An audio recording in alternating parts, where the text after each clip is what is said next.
Yang kedua takwimul i'wijaj atau meluruskan yang bengkok. Makanya kalau orang Arab mengatakan taqiftur rum, artinya saya meluruskan anak panah, ya, saya meluruskan anak panah yang bengkok. Adapun secara istilah as-saqafah itu artinya sebelumnya kita ya bahwa saqafah Islamiyah itu tidak dikenal di zaman salaful ummah. Ya, kalimat saqafah Islamiyah sekalipun secara akar bahasa ada dalam Al-Quran, ada kata akarnya bahasa saqafah itu, dari kata as-saqfu tadi, as-saqif dalam Al-Quran ada yang sebutkan tadi fa imma tathqafannahum fil harbi, dan kata saqifuna juga dalam Al-Quran waqtuluhum haitsu taqiftumuhum, dalam surat apa itu? Al-Anfal. Waqtuluhum, perangilah mereka haitsu taqiftumuhum, dimanapun kalian mendapati mereka. Al-Idrah mendapati. Min haitsu taqiftumuhum. Saya tanya tidak ada, saya belum lihat surat apa ya, tapi itu ayat-ayat yang dihafal dulu. Al-Anfal kalau tidak salah. Waqtuluhum haitsu taqiftumuhum. Ya, perangilah mereka dari mana saja kalian dapati mereka. Taqiftumuhum, dari kata taqiftumuhum, thaqafa. Jadi idrak artinya mendapati, mengetahui dan sebagainya. Jadi saya ulangi tadi bahwa thaqafah dalam arti dia merupakan sebuah ilmu yang berdiri sendiri itu belum dikenal di zaman salaf dan para ulama-ulama kita. Sebab para ulama kita adalah orang-orang puncak daripada para mutsaqif. Dalam artian mereka adalah muridil dalam masalah-masalah dalam ilmu itu. Ya, makanya misalnya ya, saya contoh misalnya Imam As-Sibawai. Pernah dengar nama Imam As-Sibawai? Ahli lughah. Ya, Sibawai. Ahli lughah bahasa Arab. Sibawai. Pernah dengarnya? Beliau imam lughah, Sibawai. Tapi bukan berarti beliau hanya mengetahui ilmu lughah. Beliau adalah imam dalam tafsir, imam ilmu hadis, imam ilmu qiraah, imam pokoknya hampir semua cabang ilmu dia bisa dikatakan imam di situ. Cuma setelah berlalu waktu 40-50 tahun, maka nampak satu cabang ilmu di mana dia menjadi menara di situ, sehingga terkenallah dia sebagai imam lughah. Padahal dia juga imam dalam segala cabang ilmu yang ada. Imam Syafi'i, beliau muhadis, makanya seperti tarifnya hadis mursal itu yang dipegang oleh definisi Imam Syafi'i. Imam Syafi'i muhadis, ahli fikih, ahli sejarah, ahli rawi, semua ahli dalam bidang apapun beliau ahli. Makanya mustahil mutlak. Cuma setelah berlalu waktu 30-40 tahun, nampak satu cabang di mana beliau menjadi menara di situ. Dan selain mereka adalah orang-orang yang puncak daripada mutsaqif tadi itu, orang-orang yang punya wawasan yang tinggi, yang dalam, bukan hanya permukaan, tetapi bahkan sampai isi dan dalam-dalamnya yang mereka kuasai. Adapun istilah daripada al-thaqafah al-islamiyah menjadi sebuah ilmu yang berdiri sendiri itu nanti belakangan setelah adanya aturan pendidikan takhasusiyah. Ada aturan pendidikan takhasus. Jadi sudah saya kembali dulu ya. Jangan kira para ulama kita orang-orang yang buta ilmu umumnya. Ibnu Qayyim al-Jauziyah dan Ibnu Taimiyah, beliau menguasai ilmu hisab, perhitungan. Beliau menguasai ilmu kesehatan. Beliau menguasai ilmu kemasyarakatan. Makanya kalau Anda baca seperti misalnya ilmu Khaldun punya buku Muqaddimah Ilmu Khaldun, hampir semua cabang ilmu itu ada dalamnya. Sampai dia dinisbatkan sebagai bapak sosiologi. Ada yang mengatakan bapak antropologi, lagi bapak, karena begitu sumulnya, begitu komprehensifnya apa yang beliau tulis, bahkan tidak pernah disinggung oleh orang-orang sebelumnya, dan bahkan teori-teori dipakai sampai hari ini. Ya, dipakai sampai hari ini. Kalau kita mengatakan saya ini ahli sosiologi tapi masih mengikuti teori orang, ya Anda ahli tapi belum diakui. Tapi kalau Anda sudah bisa membuat teori sendiri yang bisa bertahan sampai ratusan tahun, itulah ahlinya. Ya, itulah ahlinya. Anda membuat sebuah teori dan teori ini belum bisa dipatahkan sampai ratusan tahun, itulah ahlinya. Ya. Bahkan suatu ketika Ibnu Taimiyah berdebat, ya saya sekarang bicara tentang thaqafah, ya, bagaimana para thaqafah dan para ulama kita tentang thaqafah, wawasan. Ibnu Taimiyah suatu hari itu berdebat tentang kesehatan dengan dokter yang paling ahli dan terkenal di zamannya. Tidak selesai masalah debat. Keluar dokter itu kemudian memegang salah seorang jemaah masjid. Ya, jemaah dia katakan, siapa orang dalam tadi itu? Saya belum pernah bertemu dokter seperti dia. Dia merasa dirinya selama ini dialah yang menjadi rujukan, dialah yang paling unggul di zamannya. Saat dia katakan siapa orang dalam tadi, kami tidak pernah ketemu dia dan tidak pernah mengetahui kalau ternyata ada orang yang sangat ahli seperti itu. Maka jemaah masjid mengatakan, Anda tidak mengetahui orang itu. Dan tidak, demi Allah saya tidak mengetahui.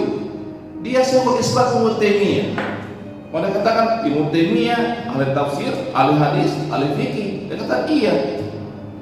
Itu ya, jadi bagaimana pada waktu yang sama, ya, menguasai ilmu yang juga berhubungan dengan kehidupan dunia, kesehatan. Maka Ibnu Qayyim juga sampai punya sebuah buku, ya, namanya apa? At-Tibbu An-Nabawi. Tibun Nabawi. Itu tidak mungkin bisa ditulis bahkan mungkin oleh dokter-dokter yang sezaman dengan beliau. Padahal Ibnu Qayyim dikenal sebagai apa? Sebagai ulama, muhaddis, ahli fikih, ahli sejarah, ahli suluk, ilmu hati dan sebagainya. Jadi ini bisa kita lihat bagaimana gambaran para ulama kita, di mana yang namanya wawasan itu sesuatu yang memang mereka miliki. Ini sebagai apa, ikhwan dan akhwat, bahwa bukan berarti kita background kita umum, kita abaikan itu thaqafah Islamiyah. Bahkan begitu banyak orang-orang yang punya wawasan yang sangat baik di zaman sekarang ini, zaman sekarang ya, adalah orang-orang yang backgroundnya itu adalah background umum. Saya contohkan seperti misalnya siapa? Seperti pernah mendengar Syekh Ahmad Munajjid. Syekh Ahmad Al-Munajjid. Dia syekh yang termasuk dai yang diakui Saudi. Dai yang bukan ulama, tapi dia dai yang sangat diakui. Dengan keilmuan yang luas, dengan cara penyampaiannya sangat luar biasa, lugas. Ya, beliau apa backgroundnya? Backgroundnya adalah betul dia insinyur minyak, insinyur perminyakan, dan kerja di Arab sebelumnya, ya. Kemudian menjadi dai yang sangat terkenal di Saudi. Ya, artinya begini ya, kalau dai terkenal di Indonesia itu sudah luar biasa, tapi masih biasa-biasa, luar biasa, tapi untuk ukuran ulama ilmu masih biasa-biasa.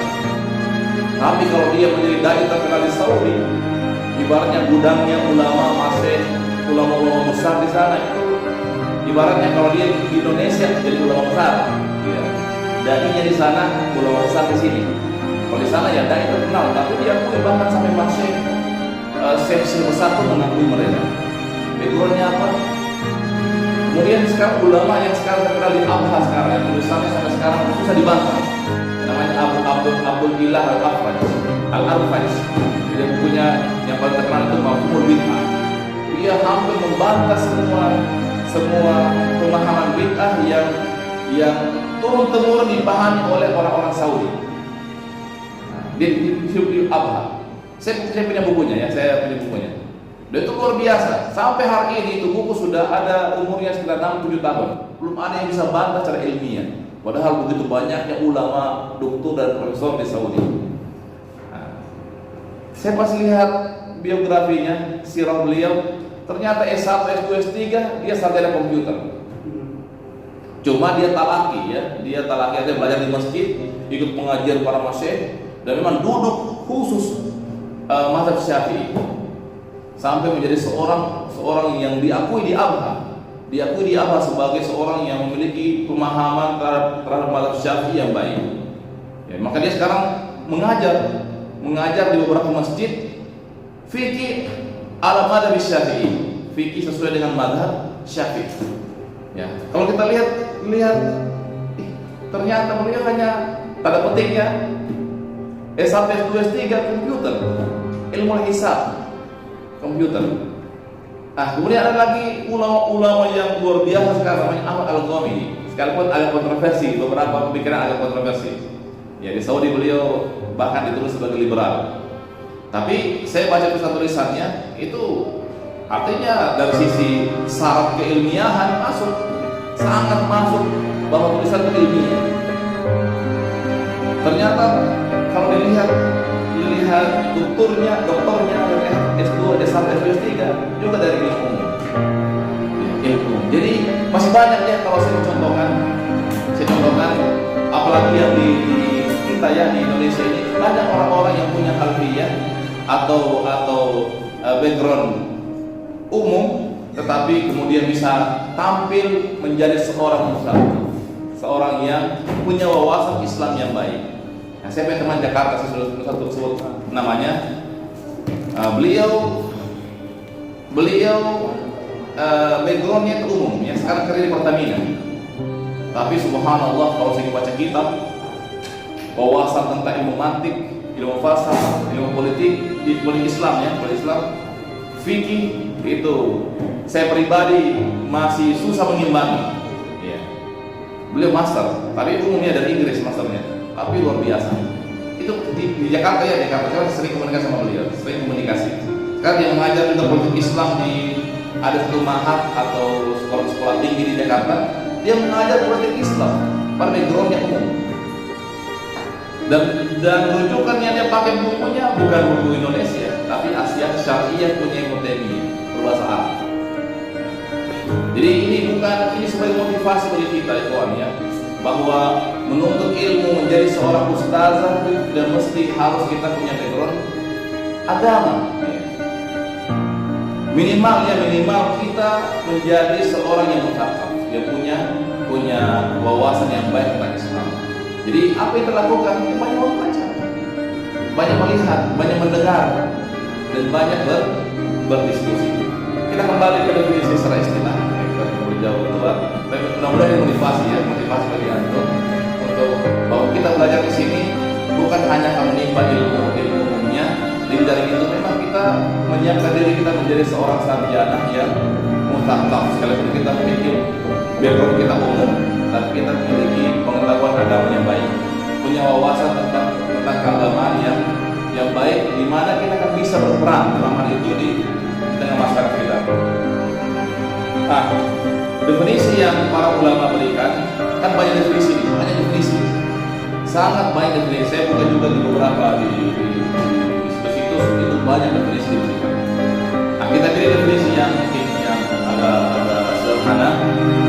Itu yang mengatakan definisi thaqafah Islamiyah al-ilmu, pengetahuan atau ilmu biman hadir Islam, tentang manhaj Islam. Al-ilmu atau ilmu biman hadir Islam, terkait manhaj Islam. Asyumuli, yang sifatnya sumul. Apa sumul? Sifatnya komprehensif, yang mencakup segala sesuatu. Gitu ya, jadi itu dulu. Jadi ilmu tentang manhaj Islam yang sifatnya komprehensif. Dia katakan tadi apa tadi? Akraf, yang mengetahui ilmu secara kulit-kulitnya. Kalau bahasa kita dulu, istilah kami itu ilmu wartawan, ya. Ilmu wartawan. Dan kami punya dosen dulu, cuma saya sudah dapat ya di Libya. Pas saya tamat baru dia masuk. Itu orang Indonesia, tapi dari lahir sampai SMA di Saudi. Itulah yang kata adik-adik kelas kami, demi Allah, inilah yang disebut dengan perpustakaan berjalan. Perpustakaan berjalan. Satu nama keluar semuanya, di mana dia lahir, tahun berapa, apa saja dia punya keistimewaan, apa buku-buku yang dia tulis. Dan artinya dia tidak bisa, ya, artinya sering diingatkan, Ustaz, coba dulu fokus di madah antum di mata kuliah, dan tidak bisa. Ya, sakit artinya dengan sendiri keluar gitu ya. Jadi misalnya dia sebutkan, misalnya berkata Imam Syafi'i bahwa saya pernah bertanya pada guru saya Waqi tentang masalah seterusnya. Imam Syafi'i, dia bahas siapa Imam Syafi'i, dari tahun berapa, di mana dia lahir, siapa namanya ibunya dan sebagainya. Akhirnya melebar kemana-mana. Itu baru satu sosok, satu istilah. Misalnya sosok diwan, misalnya kalimat diwan atau istilah diwan. Apa itu diwan? Diwan itu seperti catatan nama-nama tentara yang wajib mendapatkan subsidi negara. Kata diwan dari mana, asal dari mana? Karena dikatakan diwan. Tahun berapa diadopsi oleh Nabi? Apa peristiwanya? Semua sampai sama umat, apa diwannya. Jadi satu kata itu. Nah, maka dia digelari sebagai perpustakaan berjalan. Dan dia seorang ustaz, artinya dalam artian dia punya ilmu tahasus sendiri juga yang dia dalami, ya, fikih. Tapi karena dia terlalu begitu banyak membaca, maka ya thaqafah atau wawasan dia sangat amat luar biasa. Ya, adalah seorang juga ustaz yang datang kemarin, saya disebut namanya, mungkin juga kami. Beliau juga kalau bicara sejarah, artinya hampir tidak ada yang lolos dari bacaan dia. Ya, sejarah mulai dari zaman Nabi sampai runtuhnya khilafah semuanya. Ketika thaqafah kita bagus, luas, kita banyak mengetahui sesuatu. Karena apa, ikhwan dan akhwat? Kita duduk dengan orang yang punya thaqafah yang dalam atau thaqafah yang baik. Itu sama dengan meringkas waktu puluhan tahun untuk kita membaca. Bisa bayangkannya, orang ini yang bercerita tentang sejarah apa saja terkait semuanya, itu sudah menghabiskan waktunya puluhan tahun untuk membaca, untuk menghafal, ya, untuk kemudian mendalami masalah yang dia baca itu. Sementara kita hanya dalam waktu 1 jam duduk, kita bisa sedot semuanya itu tanpa perlu kita duduk puluhan tahun untuk membaca. Yang kedua, dia meringkaskan kita tadi. Bacaan dia begitu banyak, bacaan dia begitu panjang dan begitu luas. Dia bisa ringkaskan kita hanya duduk beberapa menit. Ini kasihkannya, makanya kenapa kita harus duduk sama ulama? Karena kita belajar fikih dengan ulama yang betul ulama itu bisa meringkaskan waktu kita puluhan tahun membaca buku masalah ini. Ya. Sama dengan orang utama. Jadi saya yakin semua kita pasti senang dan betah dan gembira bahkan duduk dengan orang yang punya thaqafah yang baik. Ditanyakan apa saja dijawab dengan fakta, ya, bukan asal jawab sok tahu, bukan, ya. Orang yang muthaqaf itu memang dia menjawab sesuai fakta, sesuai ilmu yang dia pelajari dan dia baca. Itu betul thaqafah. Jadi saya ulangi tadi definisinya bahwa dia merupakan ilmu terkait dengan manhaj Islam, di manhaj Islam asyumuli yang sifatnya komprehensif, meliputi apa? Al-qiyam itu meliputi nilai-nilai ya, dalam nilai-nilai, kemudian wan nusuk, aturan-aturan, wal fikr, ya, pemikiran, wa naqdu turathil insani min khilaf, dan wa naqdu turathil insani, dan naqdu turath artinya mengambil hal yang baik dari pengalaman manusia sebelumnya, ya, mengambil pelajaran dari pengalaman manusia sebelumnya. Nah, itu makna yang diberikan para ulama. Jadi ilmu terkait manhaj Islam yang sifatnya komprehensif terkait dengan nilai-nilai, aturan-aturan, pemikiran, dan pengambilan manfaat dari pengalaman hidup manusia sebelumnya. Jadi kita bisa lihat itu ilmu apa artinya ilmu? Apa artinya ilmu? Apa artinya ilmu? Hah? Apa artinya ilmu? Pengetahuan. Jadi kalau kita ketahui sesuatu, berarti dia ilmu. Jadi ilmu itu adalah mengetahui sesuatu sesuai dengan hakikatnya. Mengetahui sesuatu sesuai dengan hakikatnya, itulah ilmu. Atau mengetahui sesuatu berdasarkan dalil, itulah ilmu. Kalau dalam syariat mengetahui sesuatu berdasarkan dalil, itulah dalam syariat. Kalau secara umumnya ya syariat dan non syariat mengetahui sesuatu sesuai dengan hakikatnya. Kebalikannya adalah jahal, kebodohan, bodoh. Bodoh itu apa? Mengetahui sesuatu bukan atas hakikatnya. Jadi orang bodoh itu bukan berarti dia tidak mengetahui, dia mengetahui sesuatu, tetapi bukan sesuai dengan hakikatnya. Dalam mustalah syar'i. Dalam mustalah syar'i. Jadi kalau dalam syariat itu ya dalam agama kita ada 5 tingkatan ilmunya. Ilmu zon, syak, waham, jahal. Tingkatannya ya.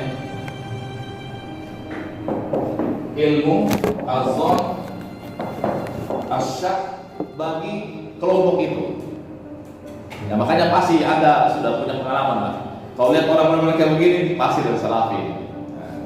Kentara yang saksinya ciri khas yang dibentuk melalui sebuah thaqafah. Ya, sekarang dari thaqafah apa tadi? Ilmu pengetahuan, apa yang mereka baca, apa mereka dengar. Itu membentuk thaqafah, membentuk kepribadian saksi ya tadi. Ya, dan saya pun tahu kalau saya lihat ihwa dari dia tuh lain.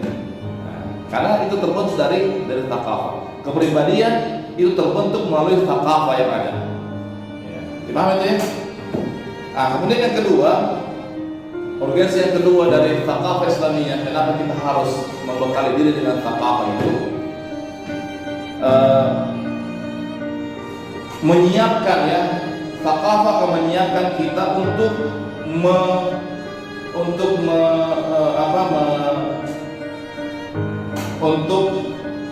ikut atau untuk mengambil peran kita dalam membangun sebuah hadarah. Jadi thaqafah itu menyiapkan kita untuk berperan dalam membangun peradaban. Ya, kalau masa peradaban, Pak Yusuf nanti akan jabarkan untuk peradaban. Ini bagian boleh di masa peradaban, setelah hadarah. Ya. Cuma hadarah ya, nanti ada perbedaannya. Apa tuh masih sebagian kita masih agak bingung apa perbedaan thaqafah dengan peradaban itu. Nah, kalau sebagian para ulama ahli pakar dari masjid ini, kalau thaqafah kalau thaqafah ada dua ya, ada yang sifatnya hissi ya, atau dia hissi ya.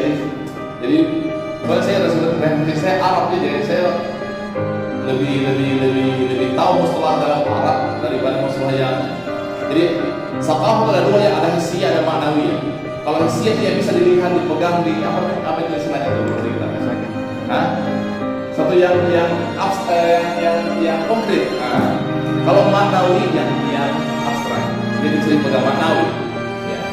Tetapi yang kalau secara umum kalau orang mengatakan thaqafah itu pasti maknawi, yang sifatnya abstrak.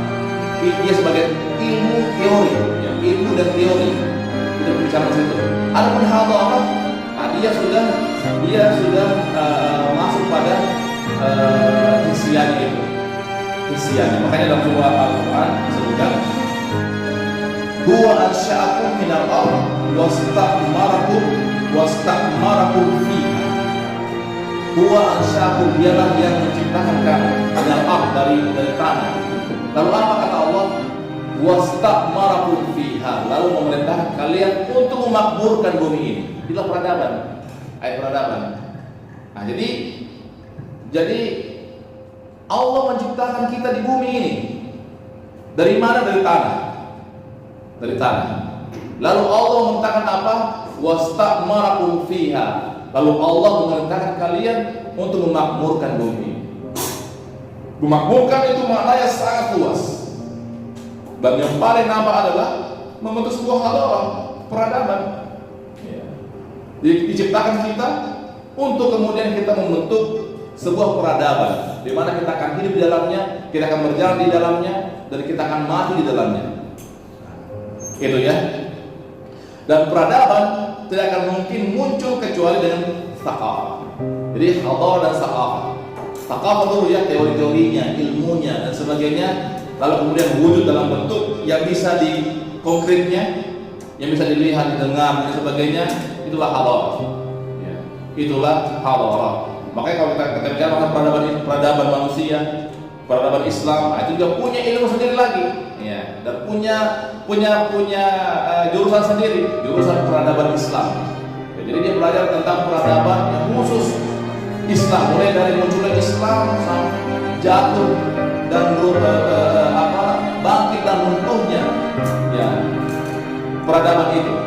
Dimulai semua dari zaman Nabi sampai dari mulai tidak ada sampai dia ada, sampai dia berkembang, dia sangat jaya, lalu sedikit melemah hingga hancur.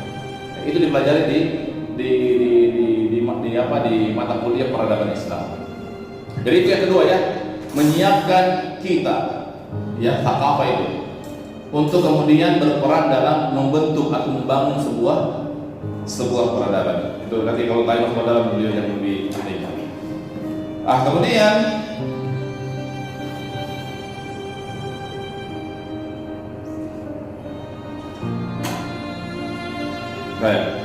thaqafah itu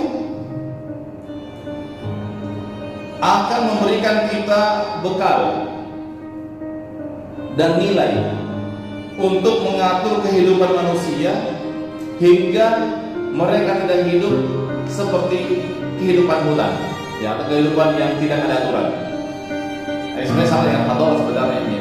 Mana ini? Dalam artian begini, thaqafah itu memberikan kita kekuatan atau memberikan kita kemampuan untuk kemudian mengatur kehidupan sesuai dengan aturan-aturan yang diinginkan oleh syariat kita. Jadi artinya begini ya, memberikan kita kemampuan untuk mengatur kehidupan sesuai dengan apa yang diinginkan oleh syariat kita. Kalau tidak ada thaqafah Islam yang baik,